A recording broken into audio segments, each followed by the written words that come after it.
right, here in this problem, we are talking about differentiability and continuity. Now, as a general rule, if you know that a function is differentiable, then that means you know it is continuous. Okay, that is the theorem that they introduced here for you.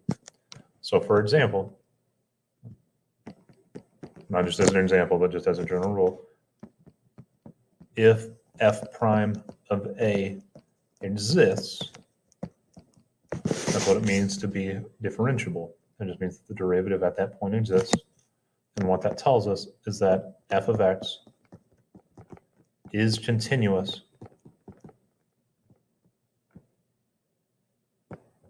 and I misspelled continuous. It tells us f of x is continuous at x equals a. If you know that the derivative exists, then you know that that function